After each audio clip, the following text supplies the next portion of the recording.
Friends, welcome to PCM coaching centre. आज की class में समानांतर श्रेणी पर आधारित प्रश्नावली 5.1 के भाग 1 पढ़ेंगे। भाग 1 जो कि सारे क्वेश्चन दोस्तों मैं एनसीईआरटी बुक से बताता हूं। तो चलिए दोस्तों, भाग 1 में क्वेश्चन नंबर 1 के 4 क्वेश्चन हैं, उसको लगाऊंगा। ठीक है दोस्तों, तो चलिए पहला प्रश्न को लिखते हैं और फिर उसको लगाते हैं। देखिए पहला क्वेश्चन, निम्नलिखित स्थितियों में से किन स्थितियों में संबंध संख्याओं की सूची एपी है और क्यों। इसका मतलब ये दोस्तों कि हमारा पूछ रहा है कि इसका संबंध समानांतर श्रेणी से है या नहीं। तो पहला का पहला क्वेश्चन दिया है, प्रत्येक किलोमीटर के बाद का टैक्सी का किराया जबकि प्रथम किलोमीटर के लिए किराया 15 रुपया है और प्रत्येक अतिरिक्त किलोमीटर के लिए किराया 8 रुपया है। ठीक है दोस्तों, तो चलिए दोस्तों इस क्वेश्चन को सॉल्व कर देता हूँ। देखिए, इसको हमको बताना है कि ये एपी में है या नहीं। तो देखिए दोस्तों, हमारा दिया है यहाँ पर सॉल्यूशन दिया है, प्रथम किलोमीटर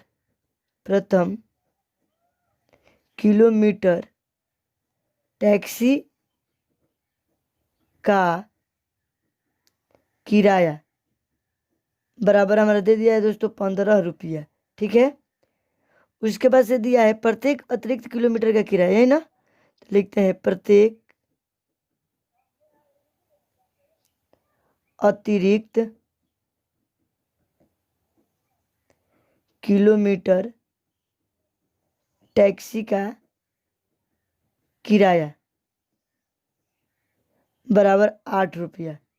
ठीक है दोस्तों, तो प्रश्न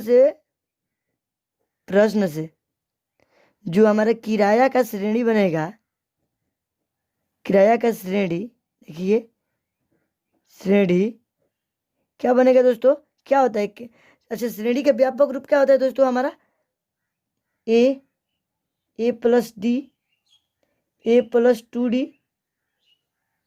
डॉट डॉट, इसी तरह ना इसका व्यापक रूप बढ़ता है, मानक रूप भी बोलिए या स्टैंडर्ड रूप बोलिए। ठीक है दोस्तों, इस तरह बढ़ता है। तो चलिए, प्रथम किलोमीटर का किराया तो हमारा ए का मान हो गया।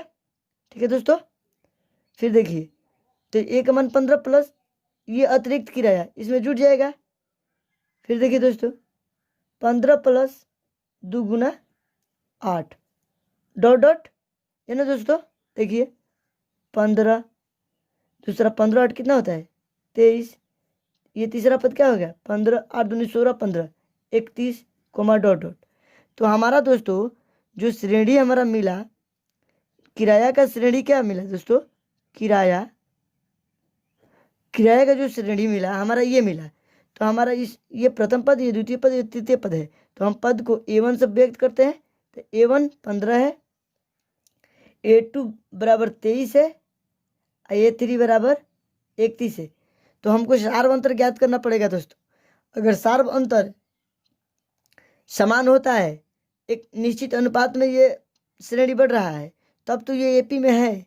मैंने इसको समझाने से पहले दोस्तों बेसिक पढ़ा दिया था कि जिसका निश्चित अनुपात में बढ़ता है तो वही एपी में होता है। तो चलिए इसको चेक कर लेता हूँ। सार्व अंतर को चेक करने के लिए हमारा सूत्र होता है, चूँकि D1 बराबर, ये पहला सार्व अंतर ज्ञात करता हूँ। देखिए A2 दूसरा पद माइनस पहला पद, यानी A2 माइनस A1। ठीक है दोस्तों, चलिए ये 23 माइनस 15 बराबर हमारा क्या आ जाएगा 8। फिर हम D2 को ज्ञात करेंगे, D2 बराबर दूसरा सार्व अंतर A3 माइनस A2, इस तरह ज्ञात किया जाता है। तो A3 31 माइनस 23 बराबर 8।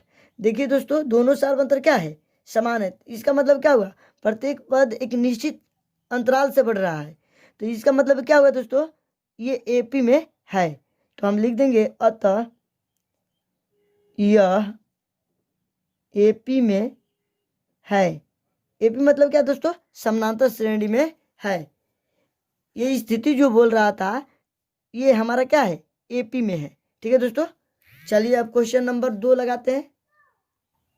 देखिए, किसी बेलन में उपस्थित हवा की मात्रा जबकि वायु निकालने वाला पंप प्रत्येक बार बेलन की शेष हवा का 1/4 भाग निकाल देता है। तो इस स्थिति को हमको बताना है कि ये स्थिति जो बोल रहा है एपी में है या नहीं है। तो देखिए चलिए दोस्तों इसको सॉल्व करता हूँ और हम पहले श्रेणी बनाते हैं, श्रेणी के बाद से हम D1 और D2 के मान निकालेंगे। चलिए दोस्तों चलिए देखिए सॉल्यूशन।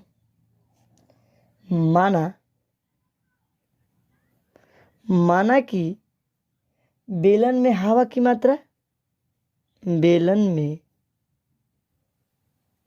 हवा की मात्रा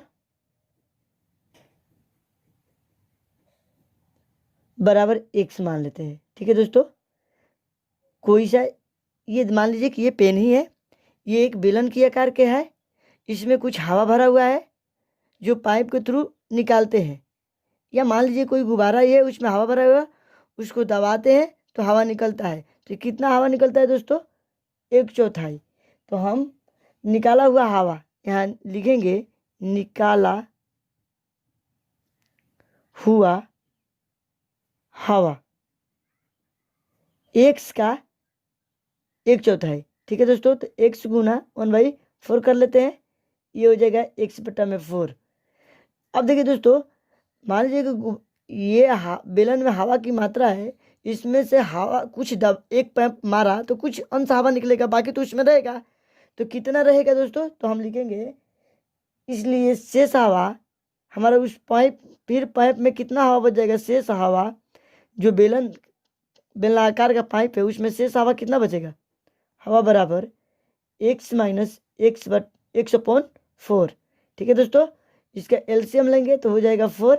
इसके नीचे कुछ नहीं है तो 1 है, 1 और 4 का एलसीएम 4 होता है, 1 के पावर 4 हल करेंगे तो 4 x गुना करेंगे तो 4x हो जाएगा, माइनस x, 4 से 4 कैंसिल हो जाएगा, 1 में x गुना करें तो x, 4x में से x घटेगा तो क्या बचेगा? 3x/4, ये तो बच गया। फिर दोस्तों इतना हवा पाइप में बच गया, फिर एक पंप मारेंगे तो कुछ अंश हवा बाहर निकलेगा ना, तो लिखेंगे पुनः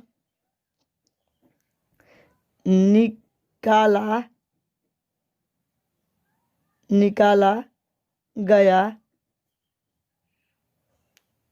हवा, पुनः निकला हुआ हवा या निकाला गया हवा बराबर क्या है दोस्तों? 3x/4 का 1/4 बाहर निकलता है। ये यहाँ पर दोस्तों गुना कर रहा हूँ तो ये मत सोचिए कि गुना कर रहा हूँ, इसमें भाग दे रहा हूँ। यहाँ पर अगर मैं 4 से भाग देता हूँ तो पहला इंटू चौथा पर तोड़ेंगे तो इस तरह आ जाएगा। ठीक है दोस्तों, चलिए अब हो जाएगा 3x/16। तो फिर इतना भाग निकल गया तो शेष हवा इतना में से इतना निकल गया, तो फिर शेष कितना पाइप में बचेगा दोस्तों? देखिए शेष हवा फिर बच जाएगा 3x/4 माइनस 3x/16। एलसीएम लेंगे तो हमारा क्या जाएगा दोस्तों? 16, 4 का पड़ा 4 16, 4 मत में 4 12x माइनस 16 यानी कि 3 बराबर 9x/16। ठीक है दोस्तों, 12 में से 3 जाएगा तो 9 बचेगा, 9x/16। फिर इतना हवा शेष बच गया है, तो फिर इसमें से पाइप एक बार मारेंगे तो फिर कुछ हवा निकलेगा, 1/4 इसका हवा निकलेगा। तो चलिए पुनः निकाला गया हवा बराबर 9x/16 गुना 1/4, ये भाग दे दिया। ठीक है दोस्तों, अब हो जाएगा 9x/16 ठीक है, तो शेष हवा कितना बचेगा दोस्तों? शेष हवा हमारा शेष हवा बच रहा है, देखिए 9x/16 माइनस ये पूरा बचा था, फिर उसमें से फिर अभी पंप मार दिया ना दोस्तों, तो इतना निकल गया, तो 9x/64। अब इनका एलसीएम क्या होगा?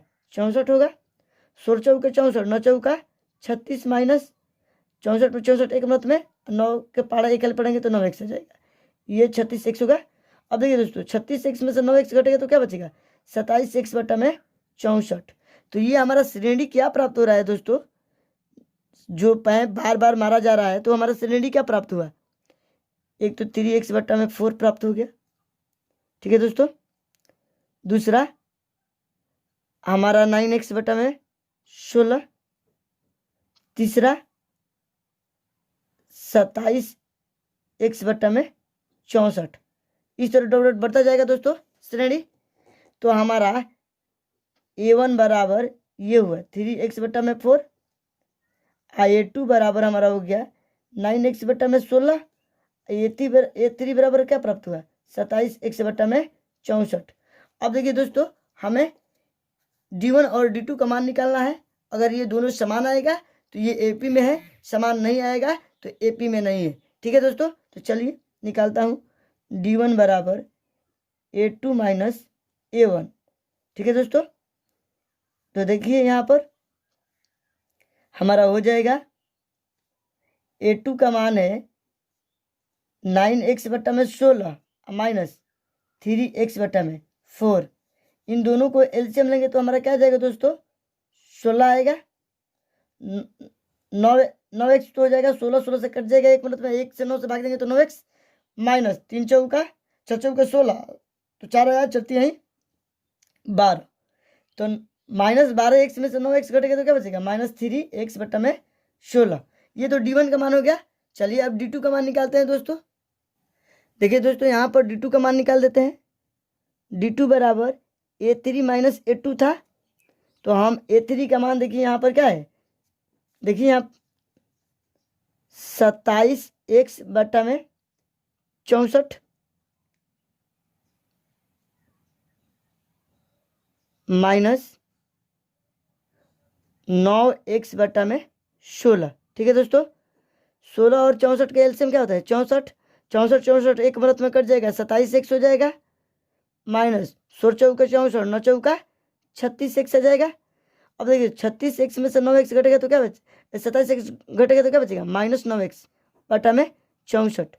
देखिए दोस्तों, तो हमारा जो सार्व अंतर हुआ ये देखिए D1 का मान -3x बटा में 16 था और D2 का मान -9x बटा में 64 आ गया। तो इस तरह हमारा सार्व अंतर समान नहीं हो रहा है दोस्तों। तो जो हमारा पद है निश्चित अंतराल में नहीं बढ़ रहा है, एक नियत अंतराल में नहीं बढ़ रहा है, तो हम क्या कर सकते हैं कि दोस्तों उपरोक्त स्थिति क्या है AP में नहीं है। तो लिखेंगे अतः यह AP में नहीं है। ठीक है दोस्तों, आपको हमको उम्मीद है कि आप लोग अच्छे से समझ गए होंगे। फिर से आप लोग देख लीजिए।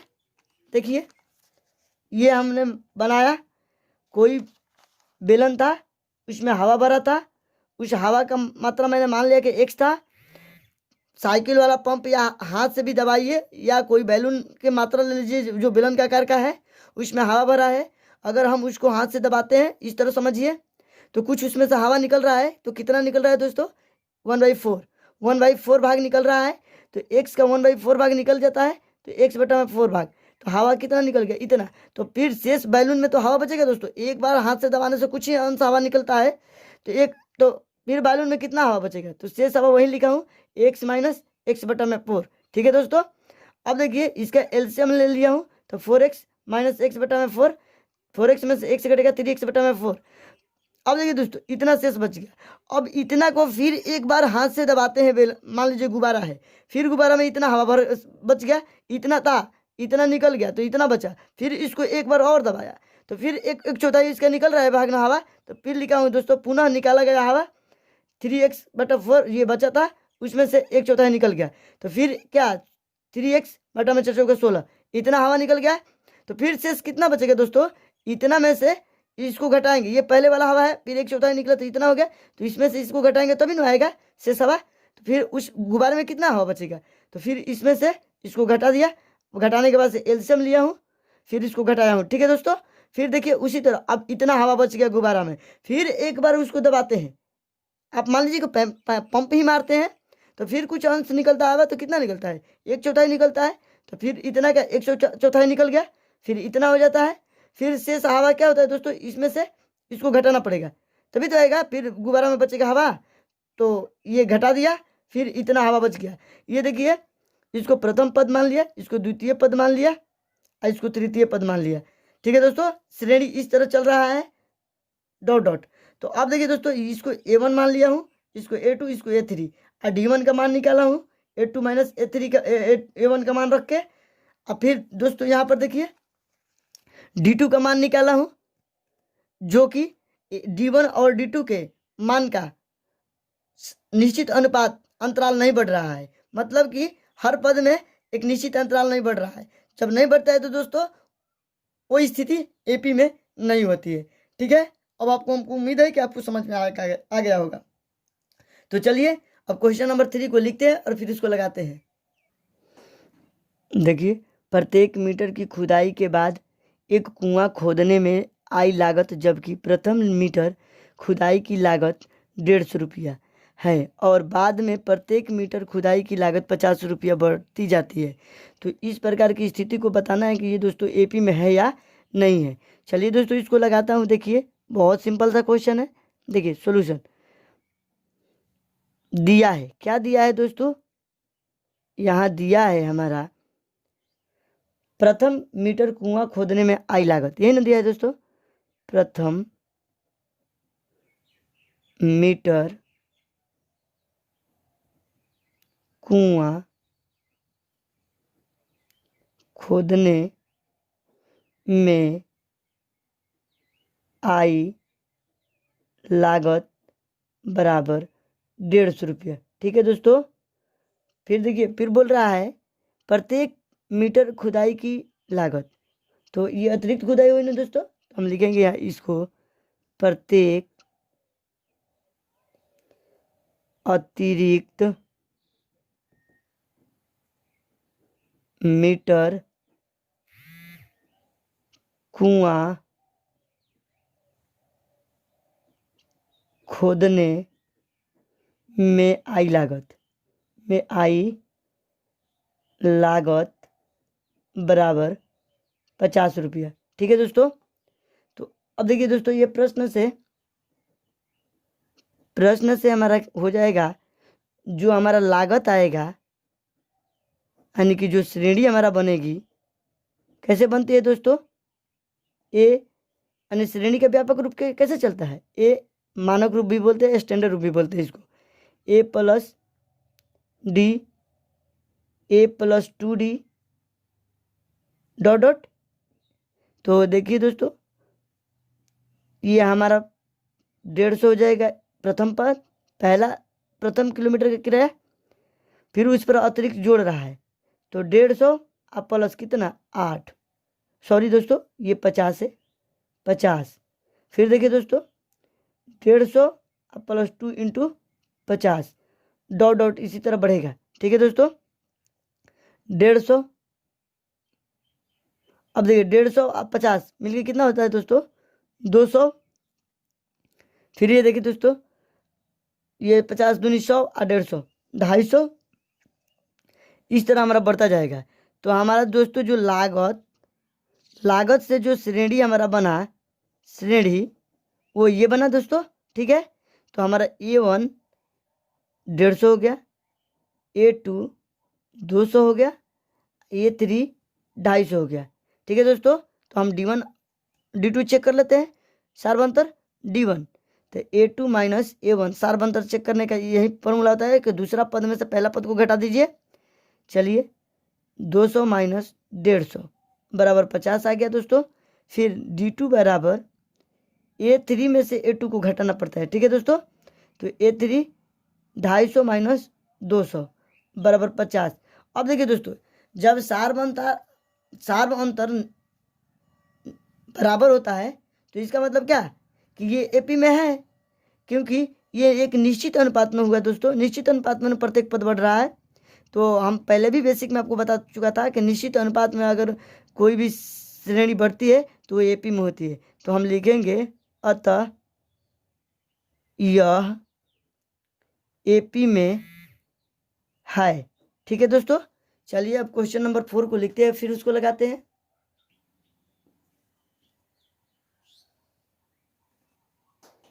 खाते में प्रत्येक वर्ष का मिश्र धन, जबकि 10,000 रुपया की राशि 8% वार्षिक की दर से चक्रवृद्धि ब्याज पर जमा की जाती है। तो इस स्थिति को दोस्तों बताना है कि ये एपी में है कि नहीं। तो देखिए दोस्तों यहाँ पर हमारा दे रखा है, मूलधन हमारा दे रखा है। ठीक है ना दोस्तों, तो मूलधन को हम प्रिंसिपल भी इंग्लिश में बोलते हैं, तो इसको पी से सूचित करते हैं, तो हम लिख देते हैं मूलधन यानी प्रिंसिपल। P बराबर 10,000 रुपया। ठीक है दोस्तों। अब देखिए दर हमारा दे रखा है, दर जिसको इंग्लिश में रेट बोलते हैं, कितना 8% वार्षिक दे रखा है। तो हमको अमाउंट ज्ञात करना पड़ेगा, प्रत्येक पद के लिए अमाउंट ज्ञात करना पड़ेगा। तो इस अब देखिए दोस्तों प्रश्न से हमारा अमाउंट यानी मिश्र धन यानी ये बराबर क्या होगा दोस्तों, हमारा हो जाएगा पहला के लिए, पहला पद के लिए P1 प्लस R/100 ठीक है दोस्तों। दूसरा का पद के लिए हमारा हो जाएगा, दूसरा पद के लिए देखिए दोस्तों P×1 प्लस R/100 के पावर 2। तीसरा पद के लिए P×1 प्लस R/100 × 3। इस तरह पद हमारा क्या होगा दोस्तों, बढ़ता जाएगा श्रेणी के लिए। ये हमारा श्रेणी ज्ञात कर रहा हूँ दोस्तों। ठीक है, मैंने यहाँ पर श्रेणी अमाउंट लिख दिया, तो यहाँ श्रेणी भी होगा, आप समझिए श्रेणी को ज्ञात कर रहा हूँ। चलिए दोस्तों इसमें मान रख के और हल करता हूँ और श्रेणी के मान को ज्ञात करता हूँ। तो देखिए दोस्तों P का मान हमारा 10,000 है, इंटू 1 प्लस 8% वार्षिक था, 8/100 इंटू 1 तो 1 लिखेंगे या नहीं भी लिखते हैं। फिर दूसरा का क्या हो जाएगा दोस्तों, दूसरा के लिए यहाँ पर ही लिख देता हूँ 10,000, 1 प्लस 8/100 का स्क्वायर, पावर स्क्वायर हो गया, ये n का मान है, बढ़ता जा रहा है। फिर देखिए दोस्तों तीसरा के लिए 10,000, 1 प्लस 8/100 के पावर q। ठीक है दोस्तों, इस तरह हमारा बढ़ता जाएगा। ठीक है, चलिए अब इसको सॉल्व करता हूँ दोस्तों। देखिए ये तो हमारा 10,000 हो गया, ये देखिए इसके नीचे कुछ नहीं थे, एक है, तो एलसीएम लेंगे तो क्या हो जाएगा, 100 प्लस 8 क्या हो जाएगा, 108/100। ठीक है दोस्तों, फिर देखिए अब इसको देखिए, ये तो 10,000 है, उसके बाद से देखिए ये क्या हो जाएगा दोस्तों, इसको भी एलसीएम लेंगे तो 108/100 के पावर 2 हो जाएगा। फिर इसको देखिए 10,000, इसको भी एलसीएम लेके जोड़ेंगे तो 108/100 के पावर q हो जाएगा। ठीक है दोस्तों, अब देखिए q, अब इसको सॉल्व कर देता हूँ दोस्तों। ये देखिए 2 जीरो से ये 2 जीरो क्या हो जाएगा, कैंसिल हो जाएगा, और 100 गुना 108 करेंगे तो क्या आएगा, 10,800 आ जाएगा। ठीक है दोस्तों, अब इसको सॉल्व करेंगे दोस्तों। देखिए दोस्तों ये तो 10,000 है, ये 2 बार है ना, 108 गुना 108 बटा में 100 गुना 100 अगर हम करते हैं, एक बार लिख देता हूँ दोस्तों, थोड़ा आप लोगों को क्लियर समझ में आ जाएगा। 10,000 गुना 108 गुना 108 बट्टा में ये हो गया 100 गुना 100, 10,000। अब देखिए ये 4 जीरो से ये 4 जीरो क्या हो जाएगा, कैंसिल आउट हो जाएगा ना दोस्तों, तो हमारा 108 गुना 108 बच जाएगा। अब देखिए तीसरे पद के लिए ये 10,000, ठीक है दोस्तों, ये कितना बार, 3 बार, क्यूब है ना, तो 108 गुना 108 गुना 108 बटा में ये भी 3 बार हो जाएगा, 6 जीरो। ठीक है दोस्तों, तो ये 4 जीरो से ये 4 जीरो कट जाएगा। ठीक है दोस्तों, अब हमारा क्या बच रहा है, 100। तो आप देखिए दोस्तों, अब इसको क्या करते हैं, ये तो हमारा पहला पद 10,800 मिल गया, ये दूसरा पद 108 गुना 108 करेंगे तो क्या आएगा दोस्तों, हमारा 11,644, ये दूसरा पद हो गया दोस्तों। अब देखिए दोस्तों 108 गुना 108 गुना 108 करके 100 से भागा देंगे तो हमारा कितना आ जाएगा दोस्तों, ये आ जाएगा हमारा 12,57,5 यानी 12,575.52 आ जाएगा। ठीक है दोस्तों, तो हमारा ये देखिए ये प्रथम पद ये हमारा क्या प्राप्त हो गया, मिश्रधन जोड़दार श्रेणी हमारा प्राप्त हो गया। ठीक है दोस्तों, तो ये A1 है, ये A2 है, ये हमारा A3 है। ठीक है दोस्तों, ये A3 है। अब देखिए क्या करना है, अब हमको सार मंत्र निकालना है, तो D1 बराबर क्या होता है दोस्तों, A2 माइनस A1। तो A2 का मान 11,644 माइनस 10,800। अब इसको घटाते हैं तो दोस्तों हमारा प्राप्त हो जाएगा दोस्तों हमारा 844। जीरो, 4 में से 0 घटा 0, 4 में से 0 घटेगा 0। अब देखिए दोस्तों 16 में 8 जाएगा तो 8 बचेगा, ये 0 हो जाएगा, ये भी एक 0 हो जाएगा। ठीक है दोस्तों 844। अब D2 का मान निकाल देते हैं दोस्तों। देखिए A3 माइनस A2 तो हमारा 12,575.52 माइनस 11,644। अब इसको घटाते हैं दोस्तों। देखिए अब इसको घटाएंगे तो ये तो 0.52 आ जाएगा। अब देखिए दोस्तों ये 5 में से 4 गया जाएगा तो 1 बचेगा, ये 7 में से 4 जाएगा तो 3 बचेगा, ये देखिए 5 में से 6 नहीं जाएगा तो ये हो जाएगा 15, 15 में से 6 जाएगा तो 9 बचेगा, ये 110 110 मतलब कि 931। देखिए दोस्तों हमारा सार बनतर समान नहीं आ रहा है, इसका मतलब कि इसका प्रत्येक पद एक निश्चित अंतराल से नहीं बढ़ रहा है। तो हम क्या कर सकते हैं दोस्तों इस तरह, तो यह AP में नहीं है तो हम इसको लिखेंगे अतः यह AP में नहीं है। ठीक है दोस्तों, हमको उम्मीद है कि आप प्रश्न नंबर 1 में 4 प्रश्न था उसको मैंने लगा दिया, आपको आसानी से समझ में आ गया होगा। तो चलिए दोस्तों आप लोग इन चारों प्रश्नों को कॉपी में नोट कर ले या स्क्रीनशॉट ले ले। नहीं समझ में आ रहा है तो कमेंट करें। अगर मेरी वीडियो आपको पसंद आ रहा है दोस्तों तो लाइक शेयर तथा सब्सक्राइब करें और अंत में बेल आइकन को प्रेस कर दें ताकि जब भी मैं लेटेस्ट वीडियो बनाऊं तो सबसे पहले आपको मिले। तो आज क्लास में इतना ही फ्रेंड्स, जय हिंद।